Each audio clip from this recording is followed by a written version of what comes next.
Hi, so I'm here today in Boquillas Canyon. I'm sitting in the USA. Behind me is the Rio Grande, the mighty Rio Grande River, and Mexico. So between here and there we're in North America here, and across there is Central America. And I thought this would be a good place to talk about conflict management. Because when we're faced by conflict, we have three ways to respond to dominance. We can withdraw, we can acquiesce, or we can resist. So if you look at it in an organisational perspective, if someone doesn't like the way they're being treated, they may withdraw, so they'd look for another job in another organisation. They may acquiesce because they might not think they can get another job somewhere else, so they think, I'm just going to have to put up with it.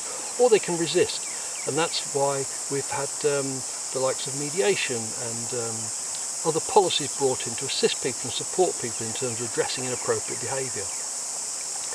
But I thought at the moment, the reason for talking about it now is very much around being here in Boquillas Canyon.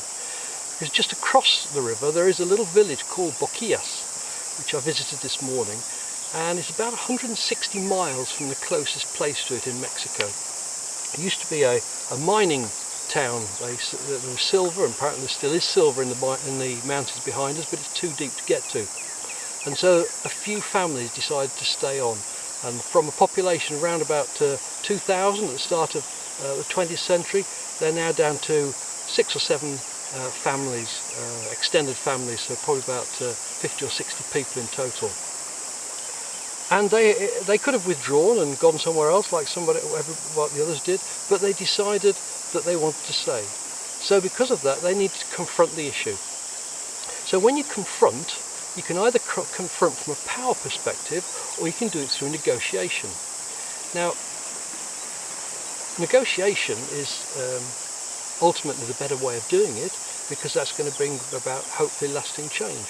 And what happened was that the locals discussed with the Americans about what the benefits were, and for the Mexicans, they said they would keep the town open for visitors to come across from the Big Bend National Park, in exchange for the Americans being able to work on aspects such as the environment, the animals that live here, the flowers and other species that grow here.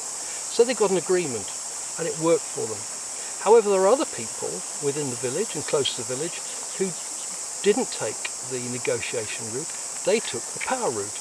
And power is all about saying, right, okay then, I'm going to confront this in a way which isn't necessarily lawful or legal.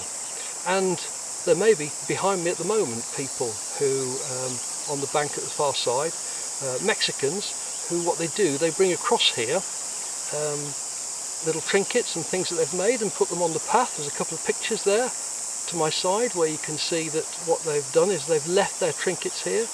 The people who are walking around here in the national park can buy them, put the money in, and then the Mexicans come over in their boats and pick up the money and take it back. So that's not through negotiation, because the Americans wouldn't accept that. So they've addressed it not through negotiation, but through power.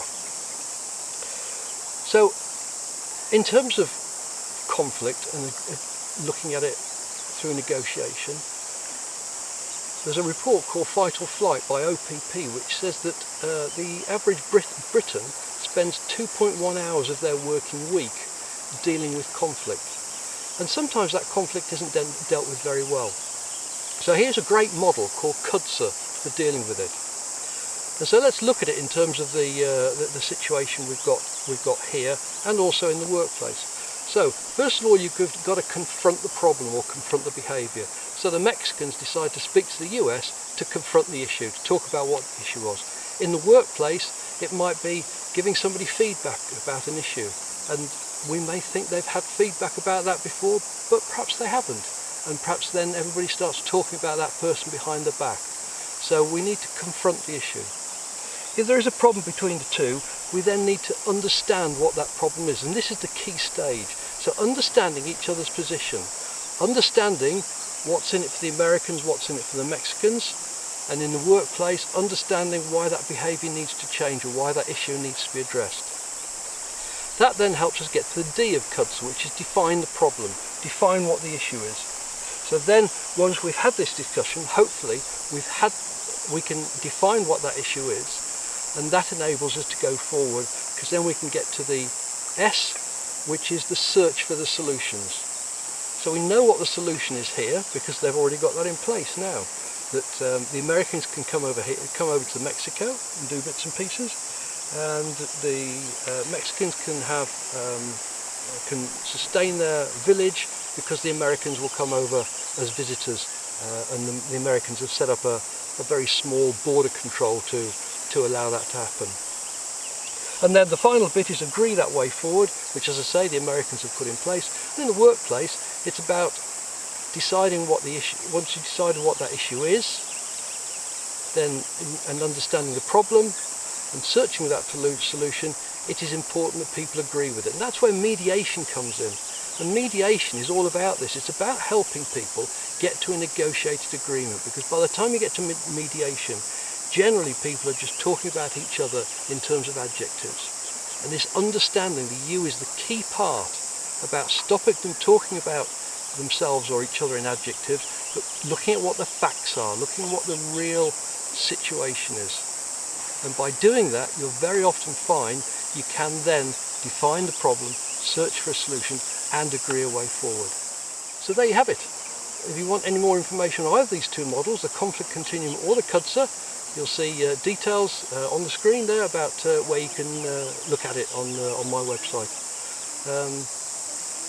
Thankfully that was only one take, because it's about 102 degrees at the moment, so I'm going to get my hat back on and disappear off.